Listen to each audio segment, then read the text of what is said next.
فأعوذ بالله من الشيطان الرجيم بسم الله الرحمن الرحيم ونزلنا عليك الكتاب تبيانا لكل شيء وهدى ورحمة وبشرى للمسلمين صدق الله العظيم. We begin with Allah's blessed name. We praise Him and we glorify Him as He ought to be praised and glorified. And we pray for peace and for blessings on all His noble messengers, and in particular on the last of them all, the blessed Prophet Muhammad sallallahu ta'ala alayhi wa sallam. Brother Chairman, the Shaykhul Islam of Trinidad and Tobago, Maulana Siddiq Ahmad Nasir, the distinguished scholar of Islam and the Imam of the Imam Memorial Masjid, Sheikh Saeed Ahmad, brothers and sisters, Assalamu alaikum wa rahmatullah. Suratul Nahl of the Quran, Surah number 16, and Allah subhanahu wa ta'ala, the one God, the God of Abraham alayhi salam, He declares, and we sent down the book, that is the Quran, sent it down on thee, O Muhammad sallallahu ta'ala alayhi wa sallam. Sent down this Quran that it might explain all things, and therefore that it might explain the strange world in which we live today.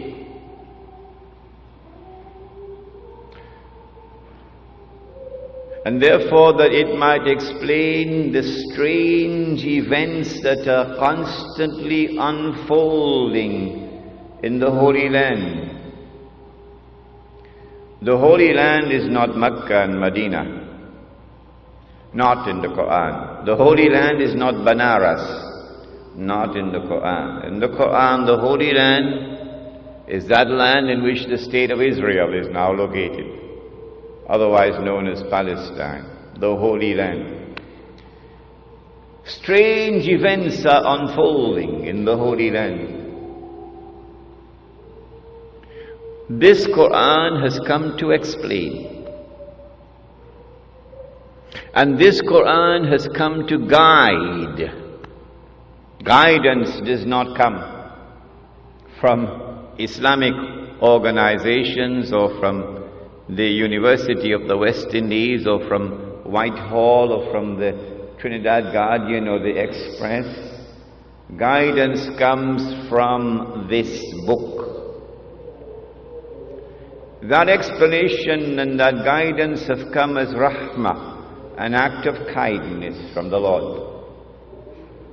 And for those who have the good sense and the wisdom, and who make the effort to go into the book and study the book of Allah, and search for that which explains and that which guides, and then they accept and they embrace and they apply it in their lives.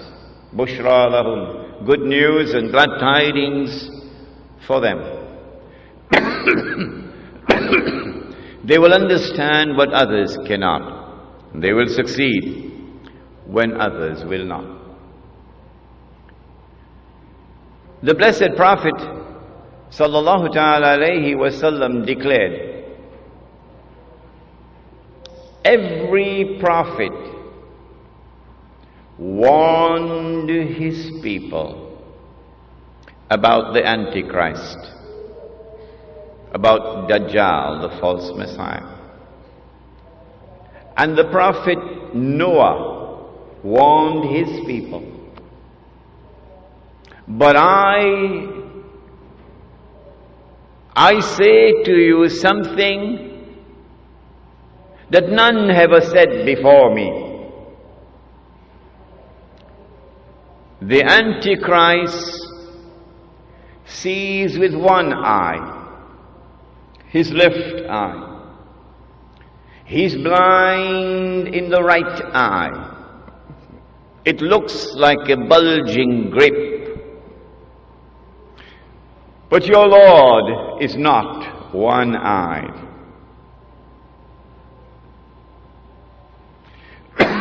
Between his eyes, on his forehead, is written the word kafir, disbeliever.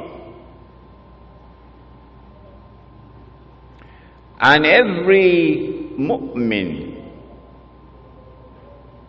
will be able to read it. A mu'min is the one who has accepted the religion, the true religion, but has not only accepted it with the lips, but the truth has entered into the heart.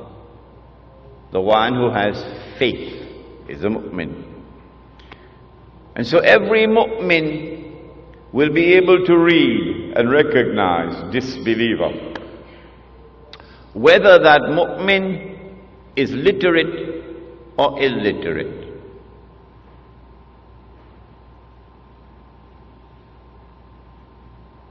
Well, then why is it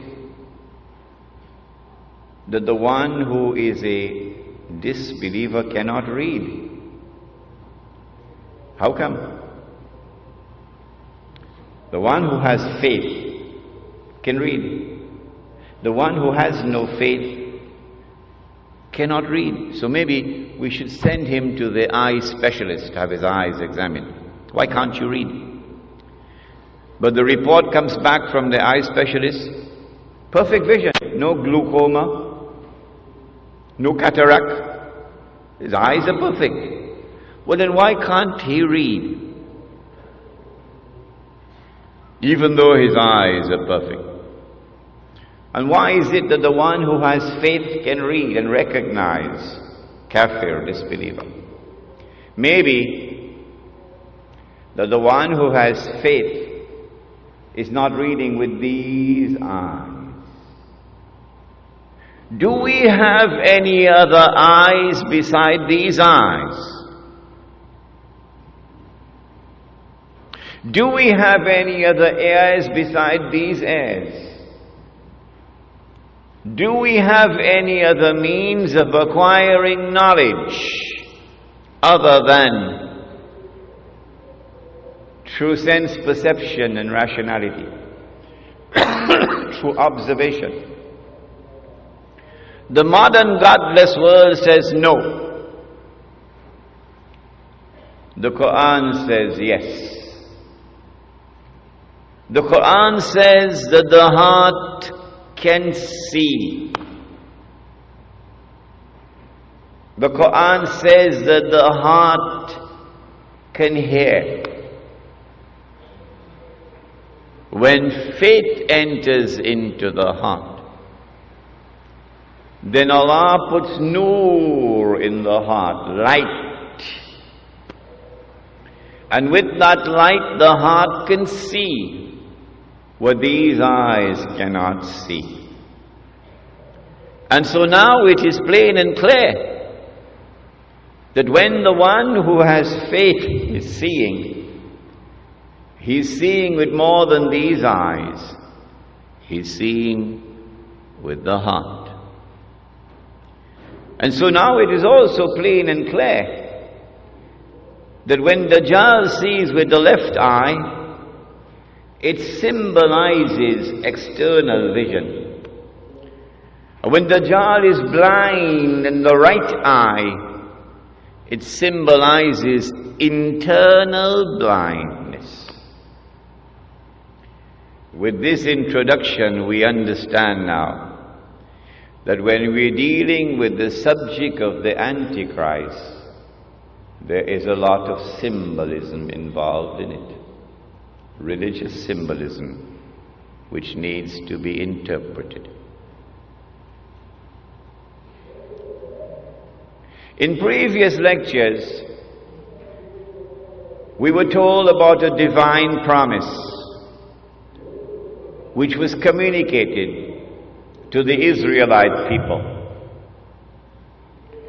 that Allah was going to send a prophet who would be known as Al-Masih, the Messiah, and who would rule the world with justice, confirmed by Nabi Muhammad alayhi salatu wasalam. He would be Hakimun Adil. He would rule the world with justice. From the throne of Nabi Dawood alayhi salam, the Prophet David, and with a rule which would be eternal.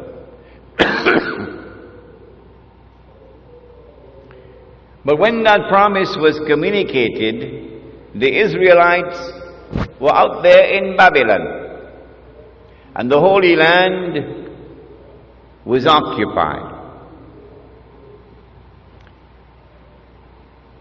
The Israelite people understood that if the Messiah was to fulfill this divine promise,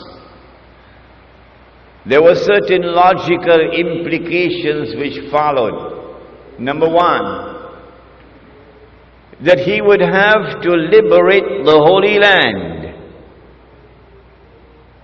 Number two, that he would have to bring the believers back to the Holy Land to reclaim it as their own. Number three, that he would have to restore the holy state of Israel, founded by David and Solomon, Allah's blessings be upon them.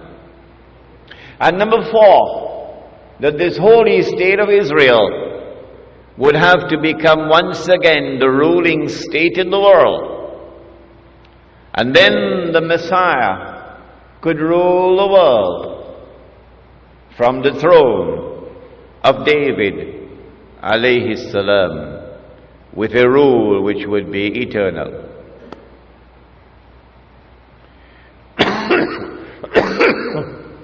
After almost 100 years in Babylon, suddenly things began to happen, and the Holy Land was liberated. The Persian Empire defeated Babylon, and the Israelite people were allowed to return to the Holy Land to reclaim it as their own and to restore the holy state of Israel. And the temple, or the masjid, built by Solomon alayhi salam, was rebuilt. And so the Israelite people are now excited. The excitement has reached fever pitch. The Messiah must be around the corner. The golden age is coming back. We're going to rule the world one more time. And sure enough, the Messiah came. But when the Messiah arrived, the son of Mary, while some of them accepted him, the establishment, the rabbis, the priests, rejected him. Why did they reject the Messiah? Answer: because Allah tested them. And because they were seeing with only one eye, they failed the test. They said, وَنَعُوذُ بِاللَّهِ مِنْ هَذَا, they said that his mother had committed that enormous sin. And they said that this baby was a bastard. If they had seen with two eyes, with the internal eye, then they would have known, oh no, appearance and reality were completely opposite to each other with this baby. That she was still a virgin when she gave birth to the baby. But they did not see with the internal eye. And today's lecture reminds this speaker and the audience that unless we see with the internal eye, we will be deceived in so many different ways. And then when they saw him die on the cross before their very eyes, he could not have been the Messiah. Why? He's dead. He's dead. And the Holy Land is under Roman occupation. He's dead. He never ruled the world from the throne of David, alayhi salam. The golden age never came back, but he's dead. And so it is now confirmed beyond the shadow of a doubt. He could not have been the Messiah. What they did not know, and no one knew, for 600 years no one knew it, until the Quran came down, was that no, they did not kill him. No, they did not crucify him. But rather appearance and reality were completely opposite to each other. And Allah raised him. And one day he's coming back. And when he comes back, regardless of resolutions of the Security Council of the United Nations, when he comes back, he is going to rule the world. He will rule the world with justice. And he will rule the world from the holy state of Israel, built on the foundations of the religion of Abraham, alayhi salam. And that is Islam. And his rule will be eternal. But they did not know that. And so they're waiting for the Messiah to come. Prophet Muhammad, Allah's blessings be upon him, then informed that Allah had created a being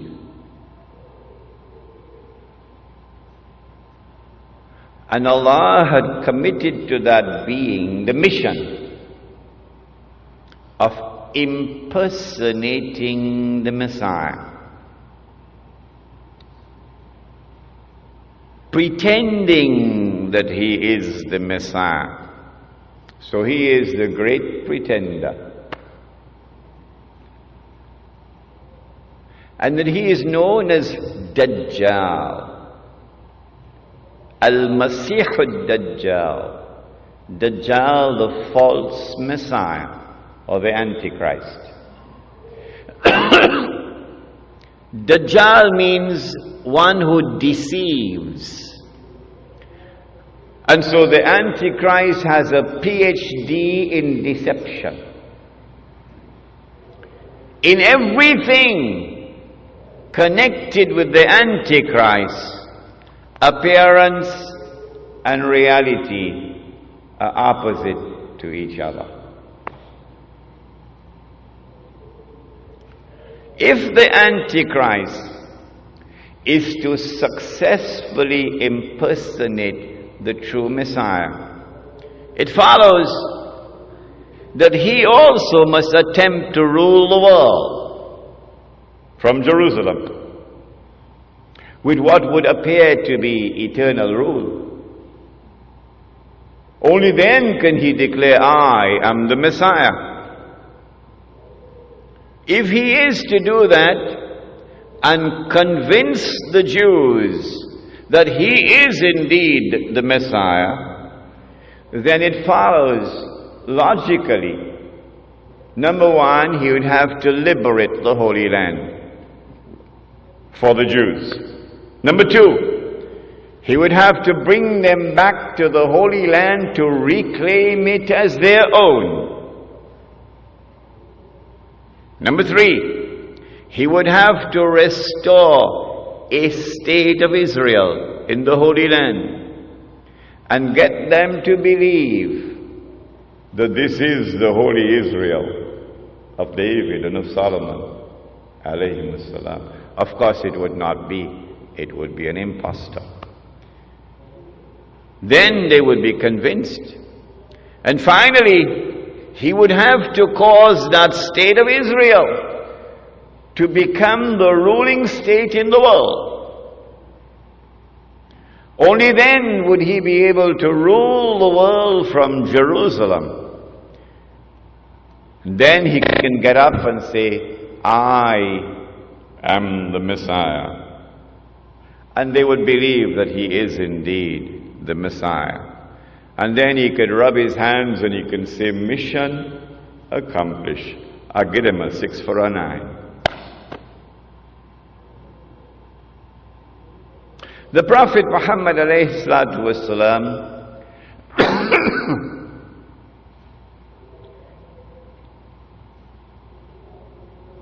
once suspected that a Jewish boy in Medina was the Antichrist. The boy's name was Ibn Sayyad. So he took his companion Umar radiallahu ta'ala anhu with him to go and question the boy. The boy was very disrespectful in his answers. And Umar radiallahu ta'ala anhu was very angry. He said, O Messenger of Allah, give me permission. I cut off his head. The Prophet said, no, Umar, no. If he is the Antichrist, you cannot kill him. And if he is not, then it would be sinful to kill him. May I repeat that so it sinks in? If he is the Antichrist, you cannot kill him. And if he is not the Antichrist, it would be sinful to kill him. Implying that the possibility exists that he can be the Antichrist or Dajjal. But that possibility could only exist if the Antichrist has been released into the world. And so implicit in this event is a message which is being communicated to the world, that the release of Dajjal, the release of the Antichrist into the world took place in the lifetime of Prophet Muhammad alayhi salatu wasalam. If he is released into the world, then where is he? We now come to another intriguing event. It is located in the in the Sahih of Imam Muslim. A companion of the Prophet alayhi salatu wasalam, he was Christian, he became Muslim. His name is Tamim Dari. He came to the Prophet alayhi salatu wasalam and narrated an event which occurred. The Prophet listened, and then he said to the people, sit down, I have something to say to you. Tamim Dari came to me and told me something about the Antichrist, which confirms what I have been saying to you. And now we get the story from the blessed lips of the Messenger of Allah. What is the story? Tamim ad-Dari and some 30 or 40 of his companions went on board a ship. And then the storms came and blew the ship for a whole month before they arrived at an island. And when they got on shore, they got off the ship and they went on shore, they were confronted by a very hairy creature. Plenty hair.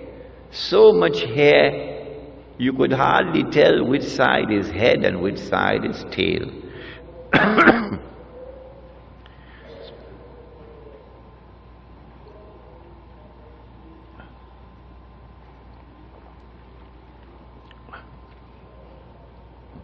And then this creature spoke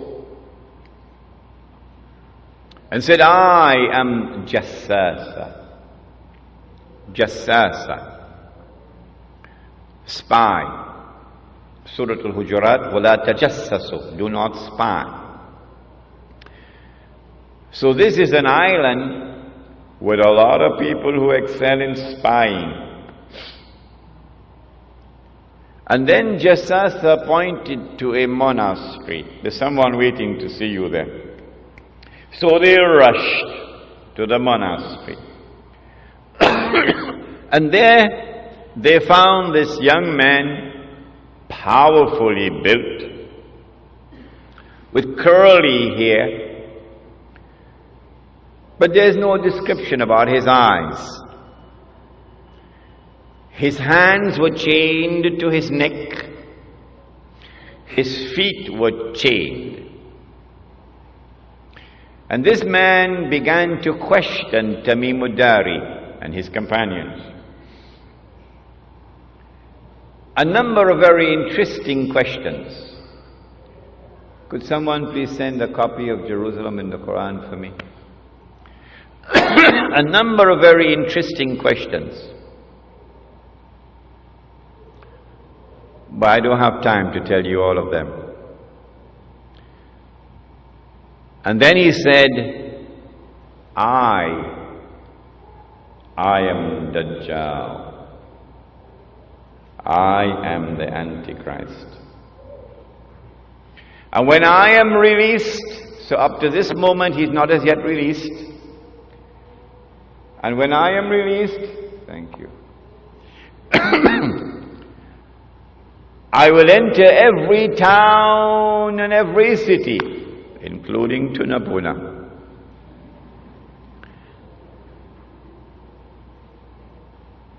But I will not be allowed to enter into Mecca and Medina because the angels will bar me.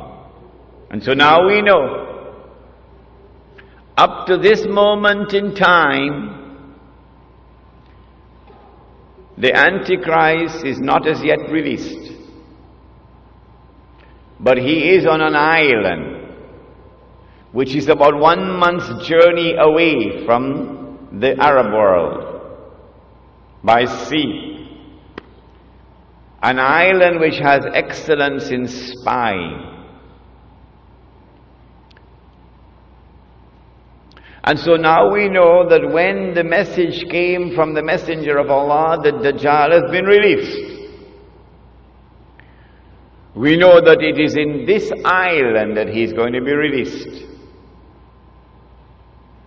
And it is from this island that he will launch his mission to impersonate the Messiah and to eventually rule the world from Jerusalem. Question: which island is it? Before we attempt to answer the question, Let us turn to another hadith, another statement of the Prophet ﷺ, which is of crucial importance. It is also in Sahih Muslim. He said that when the Antichrist is released, he will live on earth for 40 days. 40 days. Yawmun kasana. One day like a year. Yawmun kashahr. One day like a month. Yawmun kajum'a. One day like a week. Wasairu ayyamihi ka ayyamikum. And all his days, implying all the rest of his days, would be like your days. When his day, now listen carefully, when his day is like our day, he would be in our dimension of time. And when he is in our dimension of time, then we can see him. At that time, of course, he would be, said the Prophet ﷺ, a Jew, a young man, powerfully built, with curly hair. Where would he be at that time?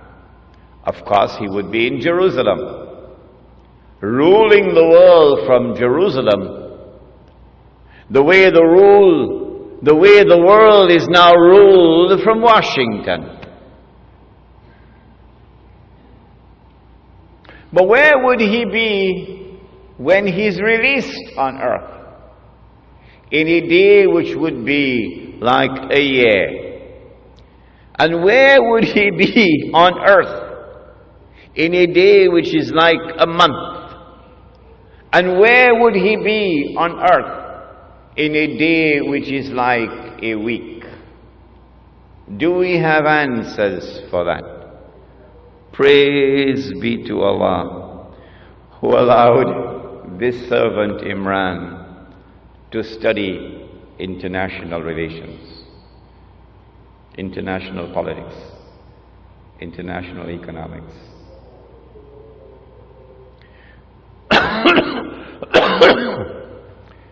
The answer, of course, is that when he is released on earth, he would be on that island. And from that island, he will launch his mission to liberate the Holy Land, to bring the Jews back to the Holy Land, to reclaim it as their own, to restore a state of Israel in the Holy Land, and get the Jews to believe that this is the holy Israel of David and of Solomon, alayhim salam, and to cause that state of Israel to become the ruling state in the world. Which island is it? This is my answer. You do not have to agree with me. You are free to differ with me. But you cannot say that I am wrong until you can tell me what is the right answer. That's fair, isn't it? That's fair, isn't it? Come on, answer me. You cannot say that I am wrong until you can tell me what is right. An amazing thing has happened. That nowhere in the world, praise be to Allah, has anyone come forward so far to differ with me and to challenge me. Not one. Until I came to Trinidad. In August. And one fellow in Trinidad challenged me. In November of 1917, the British government did something which was incredibly strange and mysterious. A Britain which is now the prince of the secular world. The secular world takes religion out of politics. And Britain is the prince of the secular world. Britain issues a declaration known as the Balfour Declaration in November 1917 that it is the intention of His Majesty's government to work for the establishment of a Jewish national home in the Holy Land. Did you hear that? The only thing stranger than that ever occurred in history was the day that the cow jumped over the moon. Why would a secular state, which leads the world of secular states, declare its intention to work for the establishment of a Jewish national home, meaning a Jewish state, in the Holy Land?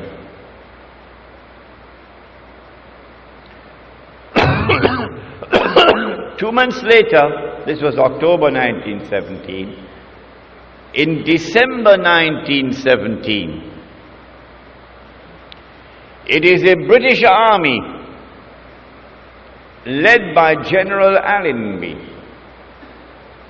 which defeats the Ottoman Islamic army and liberates the Holy Land. And when Allenby entered into Jerusalem, the British general declared, "Today, the Crusades are over." Oh, but the Crusades were supposed to have been Christian wars. And you are now a secular state. You're not a Christian state, you're a secular state. How come a secular Britain is continuing a crusade started by the Pope 1,000 years before? That's strange. That is incredibly strange. Between 1918 and 1948, it is the island of Britain which ruled over the Holy Land on a mandate conferred by the League of Nations. And during that period of time, with tremendous deception, while pretending to keep the Jews out, Britain opened the doors for the Jews of Europe to enter into the Holy Land and to reclaim it as their own. In between came the interlude of Adolf Hitler, which speeded up the movement of the Jews from Europe to the Holy Land. In 1948, Britain did something strangest of all. Britain is a state with a tremendous commitment to the rule of law. And so every time Britain decolonized, there was always an insistence of a legal transfer of power. And then you had the flags going up at midnight, and the national anthem and this constitution and so on, a legal transfer of power. It happened in Trinidad as well. But in 1948, when Britain left the Holy Land, she left like a thief in the dark. For the first time, for the only time in British history, there was no legal transfer of power from Britain to the successor state. In 1948, Britain acted as the midwife for the baby to be born. The European Jewish state of Israel. And so my answer is that that island of Tamim ud-Dari is Britain.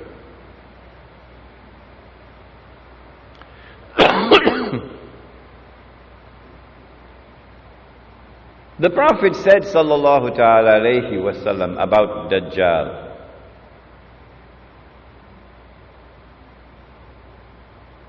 that he would ride on a donkey, and the donkey would travel as fast as the clouds, and the donkey would have his ears stretched out wide.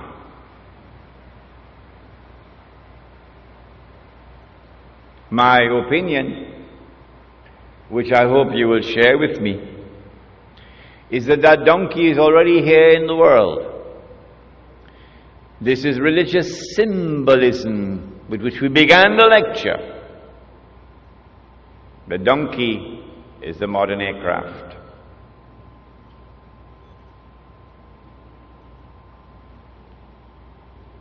And since the Antichrist brings with him the modern aircraft, the Antichrist commands the skies. You cannot compete with him or rival him in power in the skies above. He said that the Antichrist will step into the ocean and the water would reach him up to his knee. Again, I want to suggest to you that we are dealing with religious symbolism here. It is not to be understood literally as a donkey. It is not to be understood literally as a man who is a few miles tall. Rather, it is the technology which allows you to go down to the bottom of the ocean and pick up pieces of an aircraft which crashed and reassemble the aircraft 95%. That technology is in the world today. The Antichrist would be jumping about between the heavens and the earth. Jumping about, said the Prophet alayhi salatu wasalam. Again, I want to suggest to you that this is not to be interpreted literally, that we are dealing with religious symbolism. It refers to our modern exploration of the heavens above. The satellites that go around the earth and the shuttle aircrafts that go up and down. In fact, in all of these we see pointers towards a scientific and technological revolution which would sweep the world. And the mastermind behind that scientific and technological revolution is the Antichrist. He said that the earth would yield its treasures to Dajjal. Now, go back home and study British history, as I am doing now, and you would see that the scientific and technological revolution was led by the island of Britain at every significant step of the way.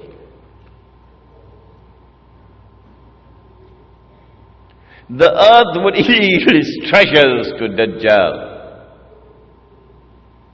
Last year, my wife and I visited the city of Kimberley in South Africa. Kimberley is famous for its diamonds, the Kimberley diamonds.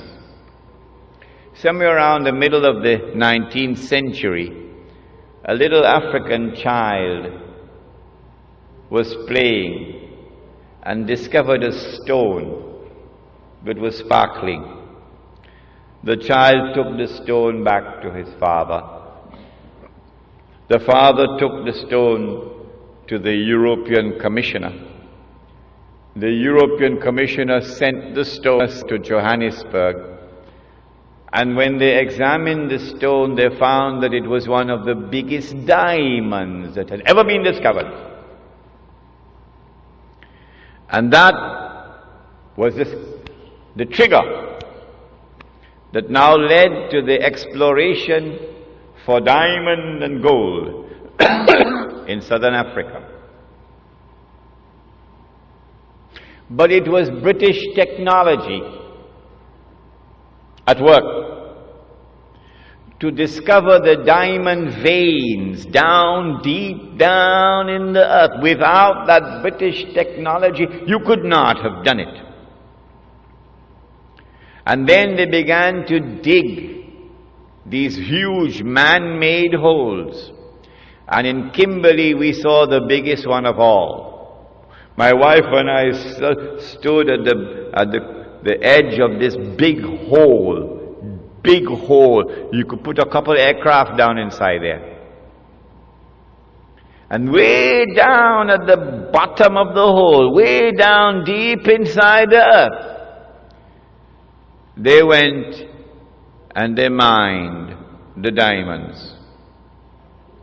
Out of that Kimberley diamond mine, they extracted, a wheelbarrow?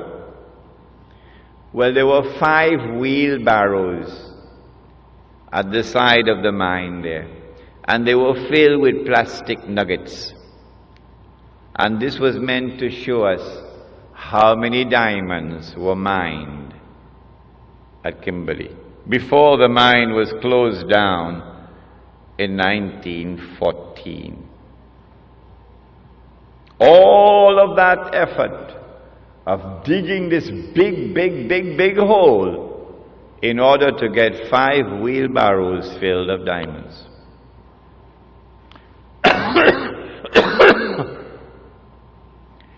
In 1914,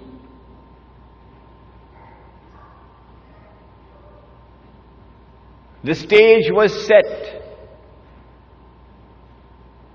The Zionist movement had taken control of the diamond mines of South Africa and used a man named Cecil John Rhodes as a front man. The Rothschild Bank of Europe, a Jewish bank, financed him. And they were able to harvest all those diamonds and then use the sale of those diamonds to build up a war chest. So by 1914, they could close it down. I want you to recognize that Britain was the leader of the world in the technology which led to all of this. The Prophet said, sallallahu ta'ala alayhi wasallam, the Dajjal, the age of Dajjal or the Antichrist would also be the age of riba. Riba, one form of riba, is borrowing and lending money on interest. But another form of riba is a transaction based on deception, which yields a profit or a gain to which one is not justly entitled. In other words, what the Americans call a rip-off. Today, the whole world, the economy around the world, is in the grip of riba or usury. But notice that the modern riba economy originated from Britain. It is the Bank of England, which was established at the end of the 17th century. The Bank of England, which began the effort, which spearheaded the effort for the establishment of today's modern riba economy. Not only through lending and borrowing on interest, Britain became the money lender of the world. But more than that, to substitute real money with paper money. It is Britain whose Bank of England at the end of the 17th century who began to issue the first paper currency. And once you begin to issue paper currency, your capacity for establishing a riba economy is now tremendously enhanced. But we have a lecture on this subject coming up, Islam and the international monetary system. The Prophet said, sallallahu ta'ala alayhi wa sallam, that the last people to come out to Dajjal, or the Antichrist, will be women. The last people to come out to Dajjal or the Antichrist will be women. And a man would have to return to his home and tie down his wife and sister and daughter to protect and preserve them from Dajjal, the Antichrist. Indicating that when Dajjal's mission is close to its climax, something strange is going to sweep the world of women. That they are going to be deceived, utterly deceived. That what would appear to them to be the road to progress, which they will eagerly grasp and embrace, what would appear to them to be a revolution in the world of women, the likes of which mankind never witnessed before, would in fact be Dajjal's deception. I believe you will share with me the view that the prophecy of the blessed Prophet Muhammad alayhi salatu wasalam is today being unfolded in the modern feminist revolution and its so-called struggle for women's liberation. That also is a topic which is coming up in our series of lectures. But do you know that Britain, the island of Britain, initiated and led the feminist revolution? I present all of this information to you to argue the case that the island in the hadith of Tamim ud-Dari is the island of Britain. Now then, I notice that when Dajjal is released in a day which is like a year, and Britain is his headquarters, I notice as a student of international relations, I notice that Britain strangely becomes the ruling state in the world. Come on, You explain to me. How do you explain a little obscure island off the coast of Europe, which never walked on the stage of history? An island that Napoleon contemptuously dismissed as a nation of shopkeepers. How do you explain that that little island establishes its rule over the whole world? Pax Britannia. Britain rules the world. I want to suggest to you tonight that the only man who can explain the emergence of Britain as the ruling state in the world at the time when it emerged is a man named Muhammad. Allah's blessings be upon him. And the explanation is that this is the work of the Antichrist. In 1914, if you would go back and do some research, you will find, as yet, air power has not as yet come. Your armies commanded the land, and your navy commands the sea.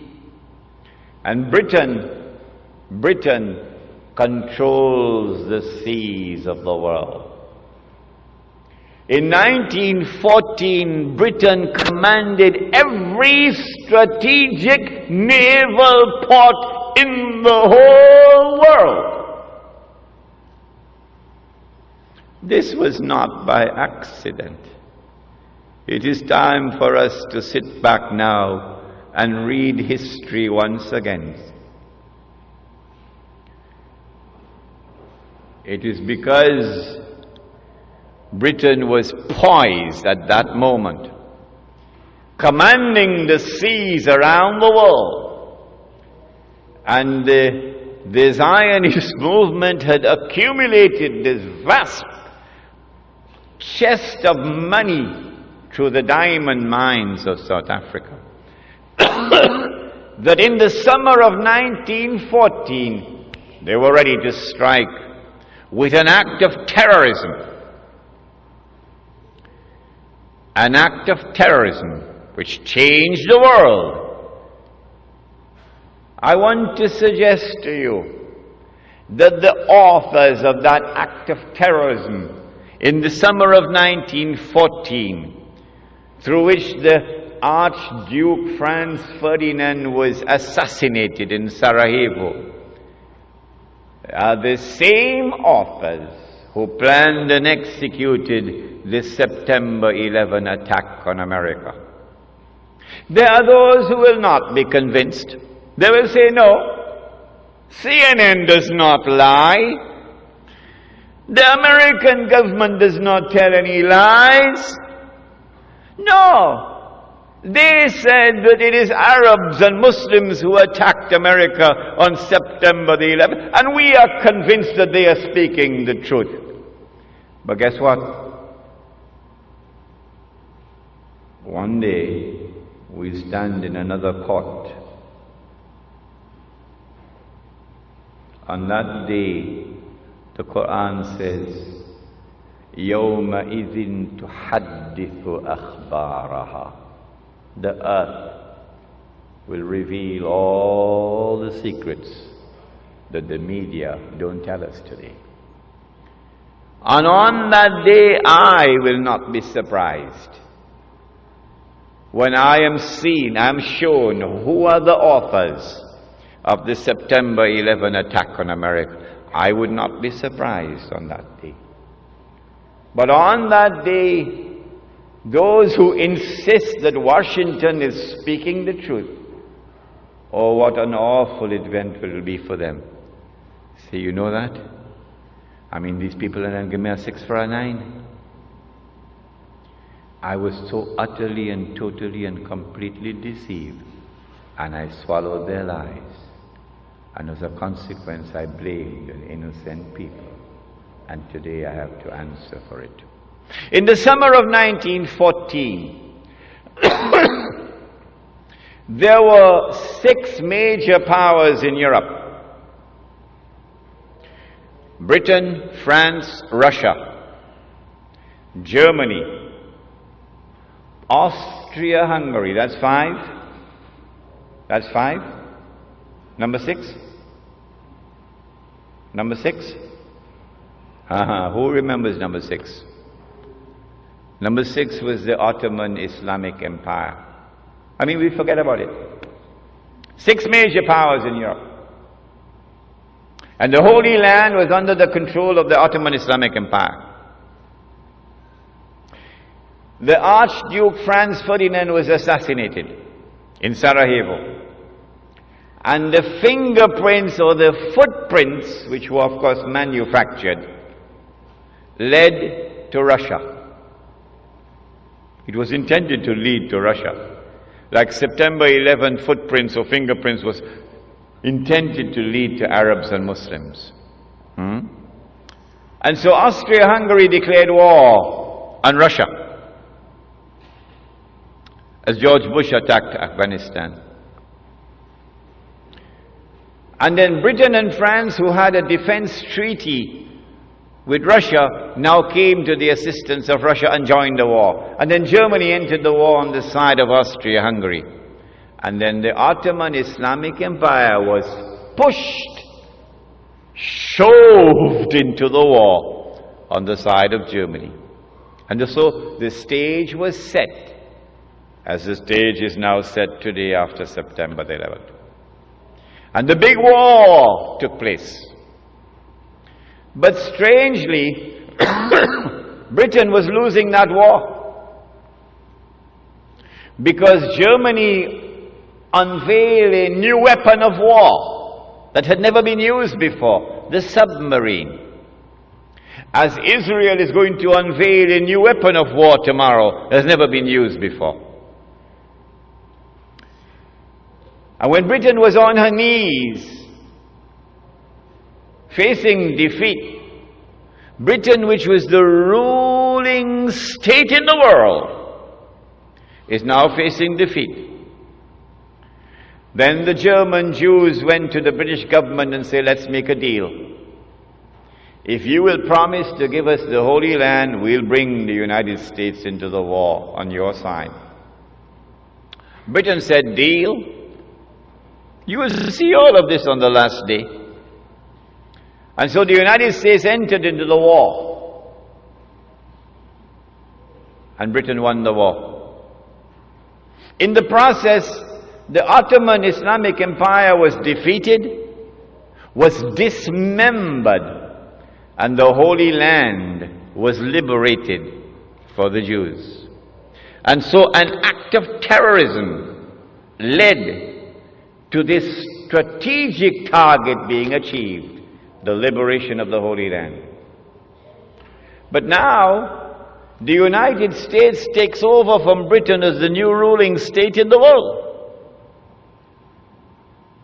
In the same way that Britain had a mysterious relationship with the Holy Land and with the Jews, the United States now has that mysterious relationship with the Holy Land and with the Jews. The first country in the world to recognize the state of Israel is the United States of America. Is that by accident? No, not after today's lecture. You'll never think it's by accident. The United States presents excuse me, presents the baby with everything that the baby needs to grow up to become not only a strong man but a superpower. Massive economic aid, massive military aid, massive transfer of cutting-edge military technology, some from the front door, a lot from the back door. And Israel grows and prospers. But in order to keep this Israel safe while it's growing, you had to create a new organization called the United Nations Organization. You had to create something called the Security Council, whose responsibility is for international peace and security. And you had to give veto power to the United States in the Security Council. So that every time mankind came together to censure that Jewish state, the United States is there to cast a veto to protect the baby. It happened time and again, that the United States is protecting Israel. If there was any doubt that the United States has now taken over as the ruling state in the world, 1956 put an end to that. In 1956, Britain, France and Israel attacked Egypt, took over the Suez Canal. The American president was Dwight Eisenhower, General Dwight Eisenhower. He ordered Britain and France and Israel to withdraw. And they had to withdraw. And the British government fell. So Anthony Eden had to resign.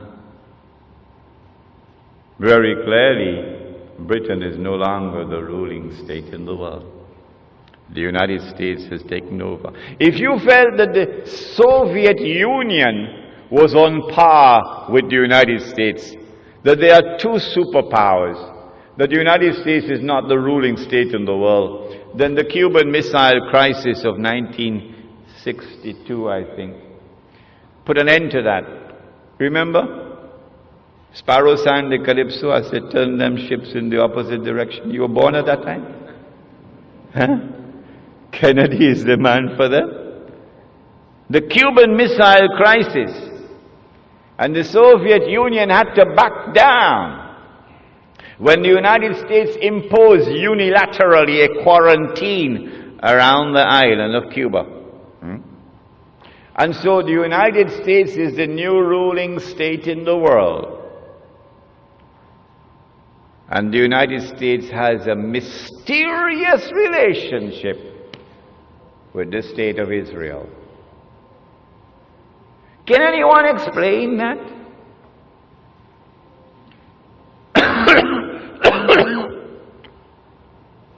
About 2 weeks before September the 11th, there was an international conference on racism and racial discrimination in South Africa, in Durban. The whole world came together, combined, to pass a resolution censuring Israel in that World Conference in Durban. Israel walked out of that conference. Guess who walked out with Israel? Colin Powell, the Jamaican. Who is supposed to be representing the black people of the United States of America. The black people of the United States of America invested heavily in that conference. For years they worked for it. And yet the United States of America walked out of the conference in solidarity with Israel. Can you explain? Do you have any means of political analysis, any tools of political analysis which can explain this mysterious relationship between the United States and the State of Israel? No, you cannot. No one can do it. None can explain except a man named Muhammad sallallahu alayhi wa sallam. What is the explanation? Dajjal has completed a day which is like a year, and he's now in a day which is like a month. Phase 2 of his mission. Brothers and sisters, I now come to the most important moment in this talk. I want to share with you my political and spiritual vibration here. And that is that I have come to the conclusion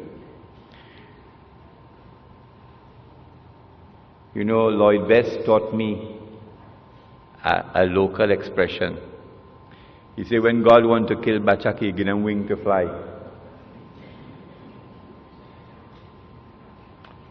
And there is a similar statement like that in the Quran, that Allah gives them staircases of silver and roofs of silver. They fly high until He brings them down. The United States is flying high now because it's about to crash. Yes. We are located at that moment in time when a day which is like a month is about to end, and a day which is like a week is about to commence. When it does occur, it will confirm what I'm saying. When Britain became the ruling state in the world, Britain took control of the money of the world. And the sterling pound was the international currency. You remember those days when we used to study? £1 480, £2 960, £3 1440 when you went to school? Huh? Yeah. And then when the United States took over from Britain as the ruling state in the world, the United States could not be the ruling state in the world without taking control of the money of the world.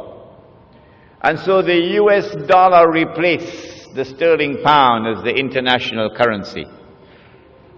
This took place at the Bretton Woods Conference, the Bretton Woods Accord in upstate New York. And I'm saying to you, if you look at the world of money, you would see the writing is on the wall.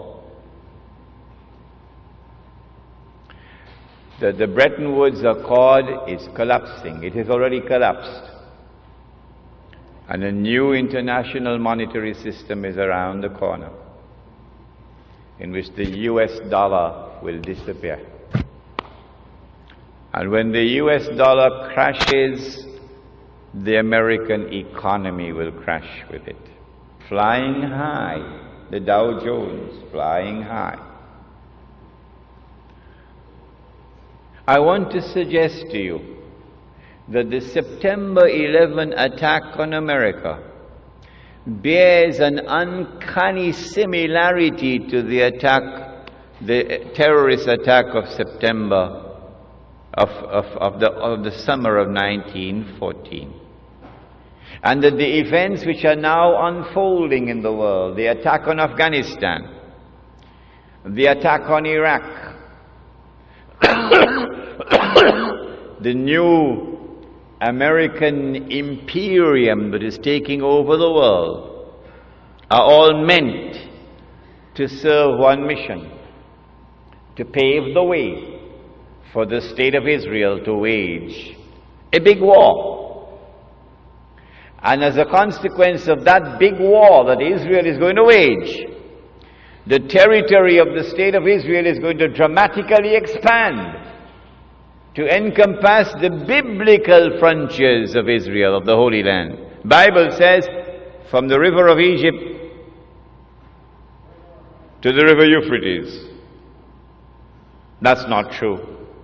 The Quran proves that that is false. The Holy Land does not exist from the river of Egypt to the river Euphrates. That is false. But it's there in the Bible. They put it in.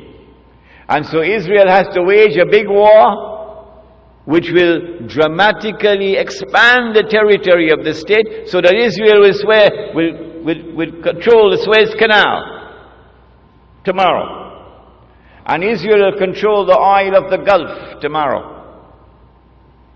And there will be a concomitant attack on the US dollar. And the US dollar collapses, and when it collapses, it will bring down the whole world of paper money with it. This is our lecture on Islam and the international monetary system.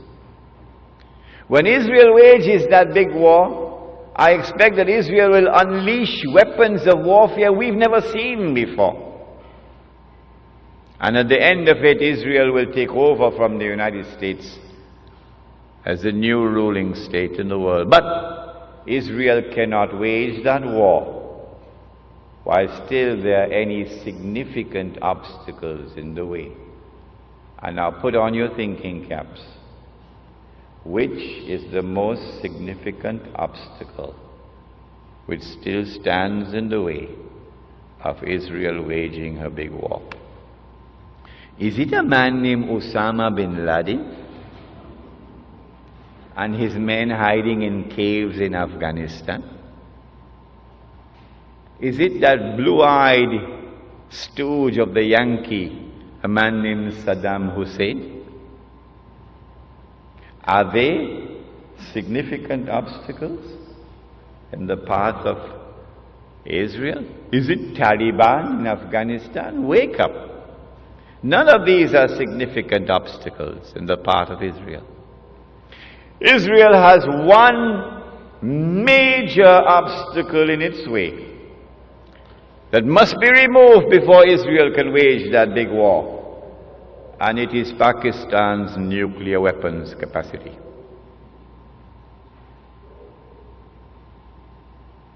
And coupled with that is Iran's missile capacity. And so all the hullabaloo we're going through now, all the maneuverings on the chessboard of the world, are all intended to culminate with the destruction of Pakistan's nuclear capacity. That is around the corner. That's about to take place. Pervez Musharraf, of course, is playing a very significant role in it. I expect that Israel will be able to wage a big war probably within the next 5 to 10 years. But Allah knows best. When Israel wages that big war and replaces the United States as the ruling state in the world, the first ruling state was Britain. The second ruling state was the United States.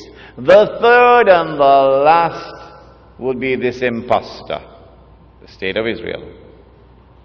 I am suggesting to you that Dajjal or the Antichrist would now have completed stage 2, a day which is like a month, and would be commencing stage 3, a day which is like a week, meaning a much shorter period of time. It is at this time that terrorism reaches its climax. They not only attacked Sheikh Ahmad Yassin in an act of state terrorism that Washington did not see. They have now attacked and killed Abdulaziz Rantisi, and they have declared that they're going to continue killing all those who dare to lift their hands against the state of Israel. This is the biggest terrorist of all in the world, the state of Israel. But CNN will never tell you that. When Israel becomes the ruling state in the world, it is at that time that Muslims and black Christian Africa, these two are brothers with each other. Black Christian Africa, black Christian Africa opened their arms to Muslims when we were being persecuted, when war on Islam was being waged in the lifetime of Nabi Muhammad alayhi salatu wasalam. And a Christian king, a black Christian king in Africa protected us. I will never send them back to you, he said. And he looked at Islam and he looked at Christianity and he said, that which divides us from you is no more than this line in the sand, the Negus of Abyssinia. So too it was at that time. So too again it is today. The major attacks that Israel will launch will be on Muslims. and black Christian Africans. The Prophet said that a man will pass by a grave and would roll on the grave and would say, I wish I were in the grave rather than the dead man, because of biting, relentless oppression. But it will not last forever. The Dajjal, or the Antichrist, would be born. He would grow up. He would become the ruler of the state of Israel. He would rule the world from Jerusalem the way George Bush is ruling from Washington. I expect this within the next 50 years or so, but Allah knows best. It's going to be a horrible 50 years ahead of us. Horrible. And then he will declare, I am the Messiah. And the Jews will accept him as the Messiah. And then he'll rub his hands and say, mission accomplished. It is at that time that the Son of Mary will now come back, not before. Jesus cannot return until the Antichrist has completed his mission. The Christians of this country would do well if they would come to Islam, so that Muslims can explain to them the subject of the Antichrist as it has been explained to them today, as never before explained to them. Jesus cannot return until the Antichrist has completed his mission. The Antichrist has completed almost 2/3 of his mission, but there's 1/3 still remaining. At that time, the Son of Mary comes down, and the true Messiah now kills the false Messiah. And then Allah subhanahu wa ta'ala will destroy Gog and Magog, and that's our next lecture, inshaAllah. So you've got to come back next month. And then said the Prophet Muhammad alayhi salatu wasalam, just listen to these two ahadith and we'll be finished. He said, when you see the black flags coming from the direction of Khurasan, Afghanistan is part of Khurasan. He said, go and join that army. These are two ahadith combined here. Go and join that army, even if you have to crawl over ice. These are his words. Go and join that army, even if you have to crawl over ice. Because no one will be able to stop that army until it reaches Jerusalem. And so go back home today with joy in your hearts, even while there are tears in your eyes for the immense suffering through which we are going. Go back home with joy in your heart that there is a tomorrow which is coming, in which a Muslim army will liberate the Holy Land. The Prophet said, لَتُقَاتِلُنَّ الْيَهُودِ, you will most certainly fight the Jews. That's clear. Look at what they're doing today. وَلَتَقْتُلُنَّهُمْ, and you will kill them. You will be victorious. These are his words. حَتَّى يَقُولُ الْحَجَرُ, at that time even the stones will speak. Ya Muslim, هَذَا يَهُودِيٌّ وَرَائِي, there's a Jew hiding behind me. فَتَعَالَ فَاقْتُلْ, so come and kill him. Not all. Those who are fighting us in the Holy Land, those who are waging war, those who are engaged in a mountain of wickedness and oppression and godlessness unprecedented in history, go and kill them. So the Holy Land would be liberated. And then the Islamic state, the holy state of Israel, of David and Solomon, will now be restored in the Holy Land. And that holy Israel will become the ruling state in the world. And the Son of Mary will now rule the world from Jerusalem with a rule which will be eternal. And the religion of Abraham,